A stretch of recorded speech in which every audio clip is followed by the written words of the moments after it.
जो पार्लिमानी पार्टी हमारी वफाक में है उसका इजलास था, उसके अंदर तमाम इत्तेहादियों की मुशावरत से और उन सब के साथ बात करने के बाद और पंजाब की पार्लिमानी पार्टी की राय लेने के बाद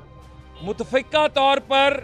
और वो जो फैसला था वो फिर मियां नवाज शरीफ साहब के जो है पेश किया गया और वहाँ से फिर ये आया कि आज की जो मीटिंग थी इसके अंदर हमजा शहबाज शरीफ साहब को मुतफ़िका तौर पर वज़ीर आला पंजाब के लिए मुस्लिम लीग नवाज और इसके इत्तेहादियों ने अनाउंस कर दिया और हमजा शहबाज साहब मुस्लिम लीग नवाज की तरफ से और तमाम इत्तेहादियों की तरफ से, तमाम इंडिपेंडेंट्स की तरफ से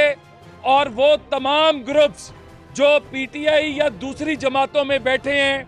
उनकी तायद से कल इलेक्शन लड़ रहे हैं और इंशाल्लाह कल का जो स्केड्यूल आएगा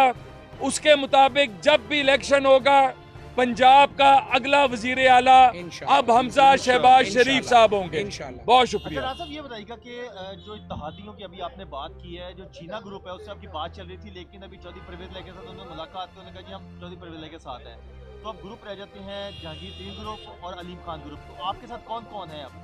हमारे साथ जिन ग्रुपों की आप बात कर रहे हैं इनके अलावा भी बहुत ग्रुप हैं और जिस दिन इलेक्शन होगा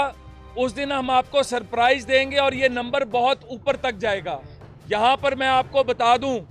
कि वो लोग एक उस्मान बुज़दार जैसा भी था उसका एक ग्रुप था। पीटीआई के लोग ये मानने को तैयार नहीं है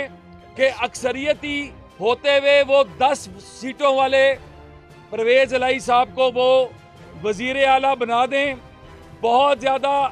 नाराज़ लोगों का भी हमसे राब्ता है और मैं सिर्फ इतनी बात पे ख़त्म करूंगा कि जिस दिन इलेक्शन होता है, चाहे वो कल होता है चाहे परसों होता है, जब भी होता है, हम अल्लाह के फजल से एक बहुत बड़ी तादाद से हमजा साहब को वज़ीर आला मुंतखब कराएंगे। YouTube पर गूगली न्यूज देखने के लिए youtube.com की सर्च बार में गूगली न्यूज टीवी टाइप करें। गूगली न्यूज के पेज पर सुर्ख रंग के सब्सक्रिप्शन वाले बटन पर क्लिक करना ना भूलिए। YouTube पेज पर अपलोड होने वाली वीडियो से बाखबर रहने के लिए बेल आइकन पर क्लिक कीजिए। आपको हर नई वीडियो के बारे में नोटिफिकेशन मौसूल हो जाएगा।